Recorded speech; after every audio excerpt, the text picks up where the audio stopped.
We're now going to read the Jesuit Oath to gain an insight into exactly how they went about trying to destroy the work of the Reformation. When I warned that we'd be going into some twisted and disturbing stuff, this is one of the things I had in mind. It's an extremely disturbing document, but it's important to go over it, as it doesn't just give us insight into the Jesuits.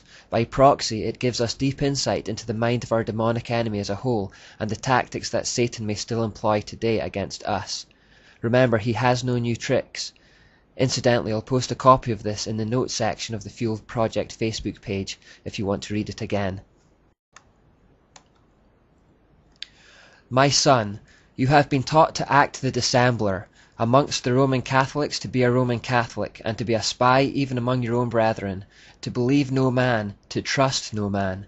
Among the Reformers to be a Reformer, among the Huguenots to be a Huguenot, among the Calvinists to be a Calvinist, among the Protestants generally to be a Protestant, and obtaining their confidence to seek even to speak from their pulpits, and to denounce with all vehemence in your nature our holy religion and the Pope, and even to descend so low as to become a Jew amongst the Jews, that you might be enabled to gather together all information for the benefit of your order as a faithful soldier of the Pope.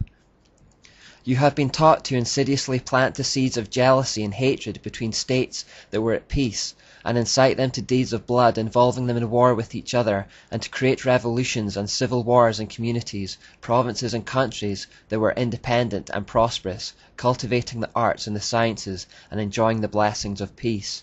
To take sides with the combatants, and to act secretly in concert with your brother Jesuit, who might be engaged on the other side, but openly opposed to that which you might be connected, only that the Church might be the gainer in the end, in the conditions fixed in the treaties for peace, and that in the end justifies the means. You have been taught your duties as a spy to gather all statistics, facts and information in your power from every source, to ingratiate yourself into the confidence of the family circle of Protestants and heretics of every class and character, as well as that of the merchant, the banker, the lawyer, amongst the schools and universities, in parliament and legislatures, and in the judiciaries and councils of state, and to be all things to all men for the Pope's sake, whose servants we are unto death. You have received all your instructions heretofore as a novice, a neophyte, and have served as a coadjutor, confessor, and priest, but you have not yet been invested with all that is necessary to command in the army of Loyola in the service of the Pope.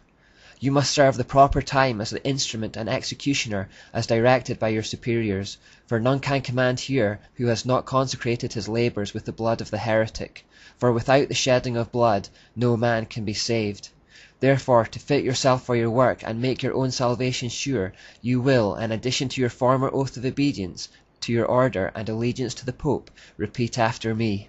I promise that, and declare that I will, when opportunity presents, make and wage relentless war, secretly or openly, against all Protestants and Liberals as I am directed to do, to extirpate and exterminate them from the face of the whole earth, and that I will spare neither age, sex, or condition, and that I will hang, burn, waste, boil, flay, strangle, and bury alive these infamous heretics, rip up the stomachs and wombs of their women, and crush their infants' heads against the walls, in order to annihilate for ever their execrable race.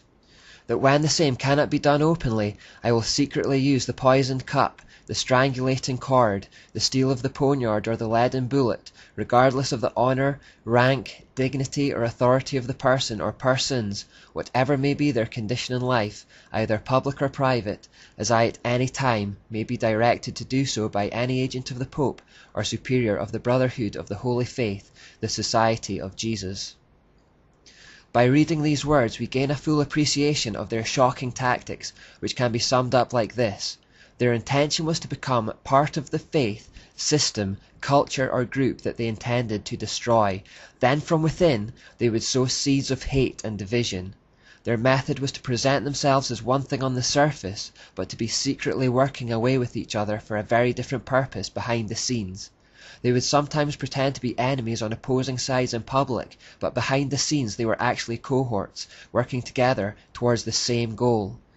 This type of attack is sometimes referred to as becoming a fifth column, meaning that the most effective way to attack something is not from the north or the south or the east or the west, but from within. Cicero once said, A nation can survive its fools and even the ambitious, but it cannot survive treason from within. An enemy at the gates is less formidable, for he is known and he carries his banners openly. But the traitor moves among those within the gates freely, his sly whispers rustling through all the alleys, heard in the very halls of government itself. For the traitor appears not traitor, he speaks in the accents familiar to his victims, and he wears their face and their garments, and he appeals to the baseness that lies deep in the hearts of all men. He rots the soul of a nation, he works secretly and unknown in the night, to undermine the pillars of a city. He infects the body politic, so that it can no longer resist. A murderer is less to be feared. The fifth column tactic is of course a trademark of Satan. It was the very tactic he used to persuade a third of the angels to fall with him and to become his army of demons. He went around whispering in the ears of anyone who would listen to turn them against God. More recently, ex-witches have spoken of being assigned to local churches by their coven with the aim of being involved in the congregation on the surface, but all the while secretly working against it from within, frustrating its aims and unity. If something is attacked from without, it will put up its defenses and fight back, but if, by using deceit, the attacker can become part of the thing it wishes to destroy and gains the trust of those involved, they can take it down from within. But could we really expect any human being to carry out the acts described in this monstrous Jesuit oath? Well, remember that the spiritual exercises were designed to eliminate all human emotion and to turn the men into machines. And just as demonic influence was so clearly at work in Loyola's cave experience, so they are involved in the spiritual exercises. H. Boehmer in Les Jesuits writes, "We imbue unto him spiritual forces which he would find very difficult to eliminate later. These forces can come up again to the surface, sometimes after years of not even mentioning them, and become so imperative that the will finds itself unable to oppose any obstacle, and has to follow their irresistible impulse." In other words, through the spiritual exercises, the Jesuit initiate becomes possessed and finds themselves compelled to act according to the will of these demonic forces within.